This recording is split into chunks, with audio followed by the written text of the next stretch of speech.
Hello and welcome to the Revolut Insider podcast, where we explore Revolut's rocket ship from the inside out, one episode at a time. I'm your host, Alex Carrill, and joining me today is Hugh Kingdon, Vice President of Payment Operations. Hi, Hugh. Hey, lovely to be here, Alex. Thanks so much for being here today. You are our Vice President of Payment Operations, but not much longer. Today's your last day. It's so sad, I have to tell you. But yes, today is my final day in the office. Yes, I should mention that you are the first person that is going to officially retire from Revolut. Do you know what? There's a lovely word in Spanish for being retired, which is jubilados or jubilant. Yes. And that's me right now. I can tell you're just beaming. Yes. I'm sure listeners are going to pick up on that just by listening to you. Oh, you're too kind. Well, I was hoping you can share how your time has been here, what legacy you're leaving behind, and what's next for Hugh after life on this rocket ship that we call Revolut. Well, you know, the first time I met Nick was about 2016, and he came to my offices and he said, look, I've got this idea and we want to do this card, and we've done it with a few customers. I tried to recruit 10,000 customers and I got 30,000. Wow. And I'm like, oh, okay, that's got my interest. And he said, then we tried to get another 30,000 and we got 50,000. And I'm listening to his story and I'm thinking, oh, okay. Most fintechs come to me when I was working at Visa and they said they got an interesting piece of technology. But Nick was saying, not talking about his technology, but he was talking about actually how the consumers loved his product. And I'm like, this is good stuff. And so I was head of fintech at Visa at the time. And I was like, okay, this is a fintech that I can back. Here we are, 7 years later. Wow. Looking back on this period, not just my time, I was working for Visa for 3 years, but 4 years working inside the rocket ship with Nick and the team. What an adventure that has been. I can imagine. Yeah, and you've been here since the beginning, basically. Exactly, yes. Yeah. Seeing it from outside first and then from the inside. There's two very different perspectives, but at its core, the passion and the drive of the people have really stood out. I've had the privilege of meeting with a large number of the fintechs in the UK, and I have to tell you, Revolut really stands out amongst its peers, kind of in two ways. Firstly, the conversations have always been about the customer, and actually the focus has been on delivering more stuff to the customer. And secondly, just the pace at which things get done. Remarkable. Do you know, they say that in Revolut, 1 year in Revolut is like 7 dog years. So I haven't been working Revolut for 7 years. I've been working here for 49 years. Oh, geez. No wonder you're ready to retire. Exactly. What was the company like back then? Well, you know, when I first started working with Nick and the team, there were just 13 people. Wow. And so there was this enormous passion to get things done. But even at that point, they had the world-class marketing team who were really excellent at getting customers. But actually, one of the secrets of Revolut's success has been customers recommending to customers. Over 50% of all of the customers we've got in our life have been recommended by other customers. It's amazing. And actually, the other thing that the Revolut did really well, because they were the top of the table and the best of the best, that actually the journalists recommended as well. What fantastic free marketing now and in the past. It's really sustained Revolut's growth. And what made you decide to join Revolut? Do you know, that was actually not an easy decision in many ways. Firstly, for the first 3 years, I was working with Visa, and I was a business partner working with Visa and Revolut. So I knew Revolut really well. But there were still some things that were holding me back. But at the end of the day, the things that made it possible for me, actually, Revolut was super flexible. Revolut said, we like what you do. You've done some really good stuff with us. You've helped us grow. You've been a great business advisor. And I said, you know, I'm at a certain life stage. I was actually going to retire the first time. Oh, okay. I haven't done very well, actually, have I? Here we are again having this conversation. But I was going through these decisions and said, well, how about if you worked part-time? Okay, that might work. And one of the things I wanted to give up, and one of the reasons I was going to retire, was I didn't want to travel. So I was actually the first part-time person and the first person to work remotely. Wow. Two first. And now the third one is I'm going to be the first to retire. Wow. How about that? Your name is going to be all over the Revolut record book. And you mentioned that you were the first person to work from home. When did you start at Revolut? So it's about 4 years ago. It was a very fateful period. It was January 2020. because what happened in March 2020, of course, was COVID. And I was working from home. We'd used all of the tools to enable you to work from home. And 2 months later, of course, COVID hit, and we all had to work from home. And I was no longer special. Well, there you go. We'd proved the path, so Revolut was ready. It seems so natural now. The world has changed. Yeah, it definitely has. I mean, and that kind of set the precedent for being a remote-first environment anyway at Revolut, because that's continued to today. Exactly. I mean, I'm really pleased for my colleagues that it's still an option. It's enabling us to get the best talent from all the way around the world, wherever they are physically. And as a Revolut employee, you can choose to be office-based or blend office and home-based or home-based. That is perfect, not just for your lifestyle now, but for your future lifestyle, if you have kids and stuff, or like me. And so I think it's fantastic, and it's giving us access to that talent pool. We have some great employees. I think the last count, we had over 100 nationalities working for Revolut. It will be one of those things that helps us grow, because I know that Nick wants to reach 100 countries where we are physically present. Yes, yeah. Exactly. Well, we're so glad that you joined us, and we'll be sad to see you go. It sounds like you were in demand when Revolut was trying to get you as part of the team back then. You obviously knew your stuff. Can you tell me a bit about your experience in payments? I started my career actually as an engineer. I used to be a silicon chip designer, compiler writer, designing PCBs, and I actually really enjoyed it. But I remember thinking, I don't want to spend the rest of my life in front of a computer screen. Actually, the bits that I ended up enjoying the most were actually talking to customers and selling the stuff. So I ended up selling silicon chips that go in payment cards, those little smart card ICs.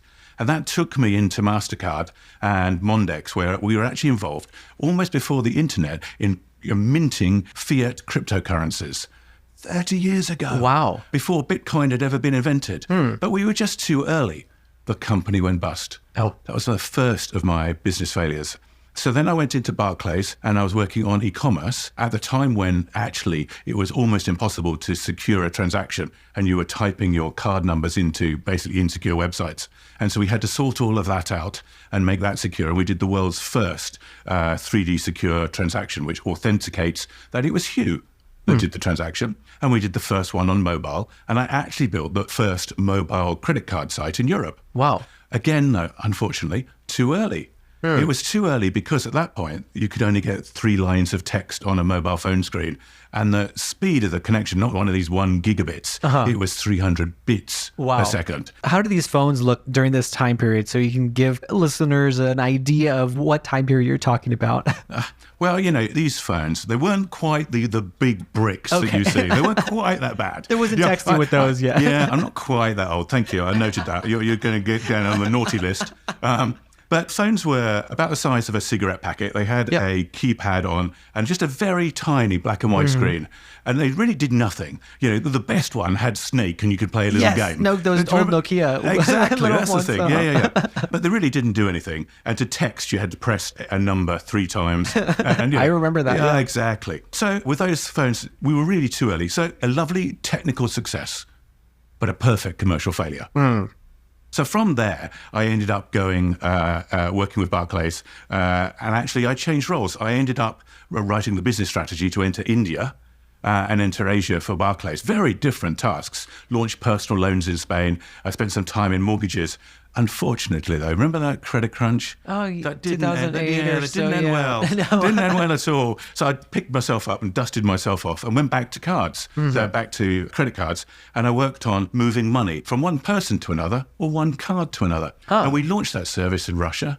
Imagine somebody walking through the snow, going to a mall with some folding money, some traditional ruble notes, sticking them into the equivalent of an ATM, and then being able to send it to the pay TV company, to the water company, or across Russia to their friends. Because at that point, there was no functioning banking system that enabled you to do that. So it's not surprising. It was a great success. And then I did the same for Visa. But actually, once I got to Visa, I ended up working with all of the fintechs. And I loved it. All these young, incredibly bright companies where they were starting not with legacy and with all of the history of investment, but with a blank sheet of paper.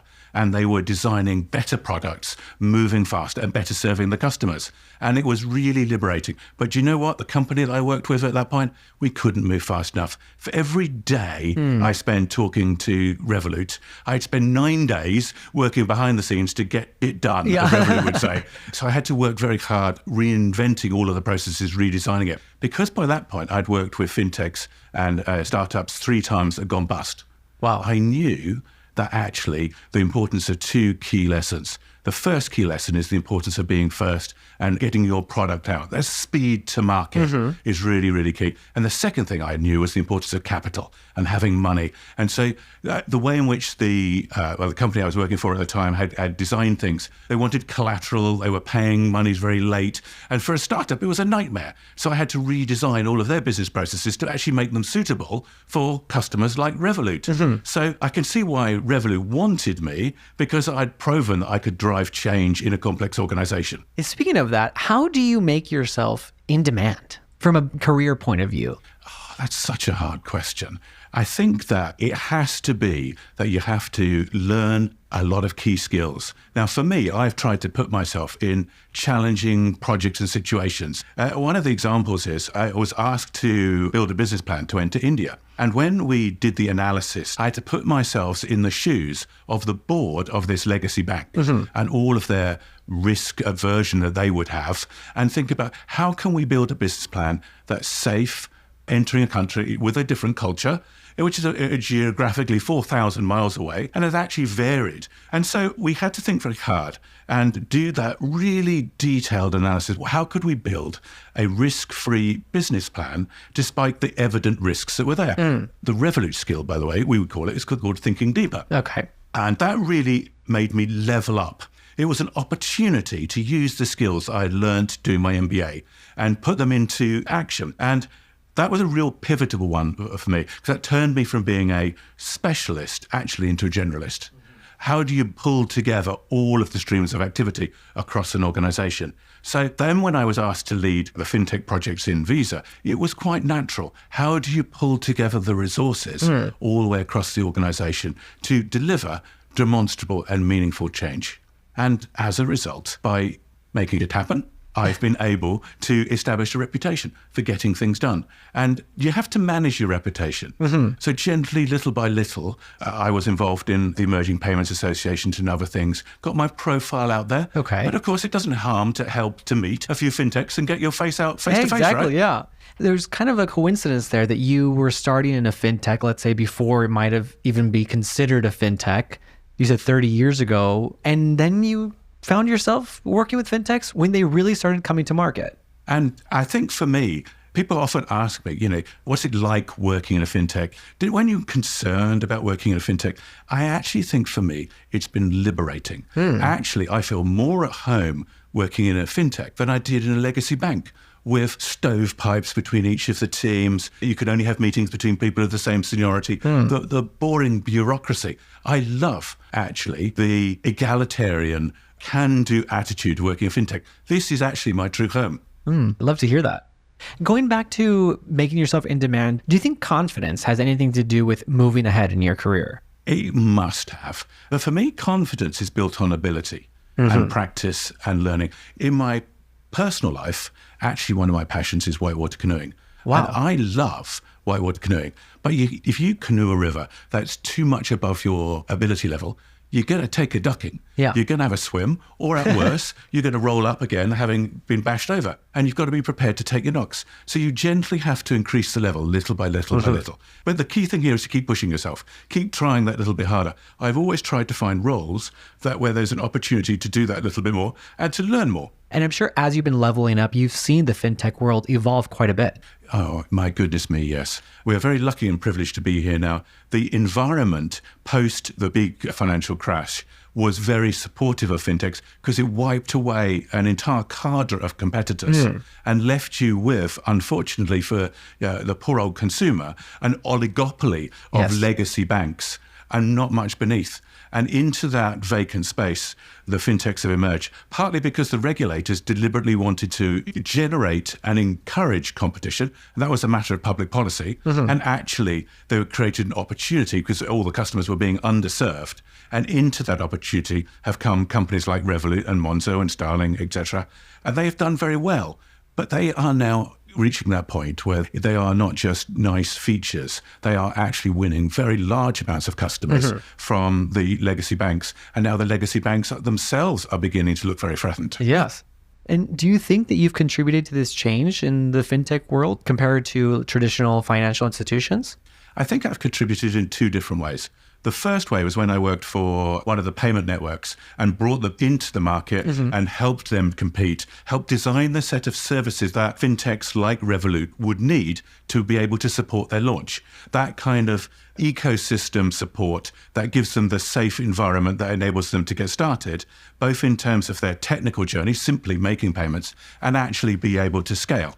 The second thing, of course, has been actively participating in Revolut and being inside the tent rather than outside of the tent, and actually helping our company deliver the change from being a technical service through the growth stages to being a highly profitable, world-class, present in almost 40 countries organization. When I started, they only had 300,000 customers. Now we've got 40 million. Wow. And you mentioned differences between fintech and traditional financial institutions. Can you elaborate a little bit on what you think those are? So having worked for a big legacy bank, they're extremely risk averse. I remember one key conversation I had with a CEO of one of those banks. He said, our goal is to be a fast follower. We'll wait for these little organizations to prove the business case, and then we'll copy them. What did that actually mean? What he was saying was actually he wanted to lose some customers, and only when he'd lost the customers would he invest in putting the customers back. I can imagine myself slapping my forehead, my younger self. Oh, there had to be a better way. So one of the differences is that the fintechs have been investing proactively without a business case in providing a better service. So the need to have a business case before you do anything just paralyzes the company. You can't do anything speculatively. And actually what happens is the things that you want to do, you end up putting them on a list for 5 years' time. And you're hoping that by the time you get there, you've actually proven the business case. Otherwise, you're going back to another 5 years. And for those considering a transition like you did from the traditional, let's say, legacy financial institutions to fintech or other disruptors in the industry, what key lessons or advice do you have based on your own experience? I thought about it long and hard before I decided to join. It wasn't an easy decision because although I had done it before, I had failed before, or the companies that I worked for before. The first thing I would say is you need to think intrinsically about the organization you're joining. Do you believe in the customer proposition? Is it one that you would use yourself? Is it one that you think other people would use? Has the company evidenced that people are using it? Can you evidence that they're using it more than once rather than just trying it? But also you have to ask yourself, have they got any money? And actually, because it takes time to build a service and time to prove it, to market it to customers, have they got enough financial stability to be able to get there? And then if both of those things are true, well, go for it. Because if it fails, and I have worked for companies that have failed 3 times, it's actually a really soft landing. Because generally speaking, you've learnt, you've added a lot more skills, which are very, very valuable. And actually, as part of that process, you have seen the world from a different point of view, and all adds to your CV. So although that company, that idea may have failed, Hugh hasn't failed. And actually, it enables you to get the next role. Normally with a big pay increase, which is bonkers. But anyway, that's how it is. So actually, that element of being a soft landing, the time it's so frustrating, you get so annoyed, and you pick yourself up, dust yourself off. But do you know what, though? I actually feel like I've won the lottery. Actually being here, retiring early, and actually having completed a fintech successfully. Touch wood, they will go on an IPO. Yeah, let's see what happens. Yeah, exactly. Well, on that note, we're going to take a quick break. And when we come back, I want to ask you what lies ahead for Hugh. We'll be right back with more Insider Views. This podcast is brought to you by eSIM. Got Revolut? Get data. Access mobile data in over 100 countries without the unexpected roaming charges. All within a few taps in your app with Revolut eSIM. Available to customers in the UK and the European Economic Area. Terms and conditions apply. And we're back here on the Revolut Insider podcast with Hugh Kingdon, Vice President of Payment Operations, and soon to be the first retiree from Revolut. Today's your last day. My goodness. I know. Oh. I mean, it's hard to believe. But working for Revolut, I've still got a full set of meetings. Okay. And I still have to complete a bunch of actions, but then I can relax. There you go. Well, 7:00. Well, thanks for carving out this time to be on the Insider podcast. I appreciate it. And let's talk about legacy. I feel like when we move on to new things, we think about what we're leaving behind. And I'm not just talking about it in a somber way, but I mean, even moving on to a new job or relationship or even living situation. What do you think you're leaving behind in terms of legacy? I think one of the joys about working with Revolut has been the team. And I spent a lot of time coaching the team to help them grow. And actually, part of my biggest contribution has been helping the leaders within Revolut extend their capabilities and extend their comfort zones so that we do more. And it's going to be a joy to be able to read about their success. But in terms of my biggest contribution, there are things that I have delivered. And I have delivered a transformation in profit for Revolut, working on the cost base, ensuring that we have a very cost-effective organization. Initially, when you are a fintech, you're focused on getting live. You're not necessarily focused on becoming profitable. But I've made a big contribution to where we are now, which is a highly profitable organization. I've also been involved in launching new products. And one of the ones that we've launched recently, for instance, is our B2B wholesale cards. What's a B2B wholesale card? What it means is... Thanks for explaining it. Yeah. Alex, if you go to a travel agent and you want to book a hotel in Kuala Lumpur, actually, quite often the travel agent will use a virtual card to actually book that travel for you. Oh, wow. And we've been providing those virtual cards using an API to our customers. And that's grown really fantastically for a business that we only launched a year ago. Yeah, incredible. The tragedy of leaving is some of my best ideas have yet to launch. Oh. And that brings tears to my eyes in a way, because I'm really looking forward to seeing those ones launched. Yeah, you're going to be sailing in Spain somewhere and an idea is going to pop into your head. You're going to call your friend up here and you're going to say, hey, have you thought about this yet? You know me better than you think. And overall, what's it like been working here? I can honestly say it's been the pinnacle of my working life. And I don't need to say that just because we're sitting in this office. It has been the most wonderful time of my working life. And I think the reasons for that is the lack of bureaucracy, the lack of stovepipes, the ability to get stuff done is really invigorating. And Revolut is a very supportive organization in that sense for those that want to make things happen. I wanted to change the world. And coming to Revolut, I was able to change the world. Wow. And I can look back on that and I can feel quite happy, actually. Yeah, it sounds like it. You're just beaming. Not just because it's your last day either. That works. And you've been in the industry quite a while now. Was it difficult to say, okay, I'm done, I'm ready to retire? I'm not sure you can ask me this question. I think I'm rubbish at it because it's actually my second attempt to retire. That's true, yeah. Maybe you're the wrong person to ask. But when I think about it, in life, you've got a whole bunch of different things in your life.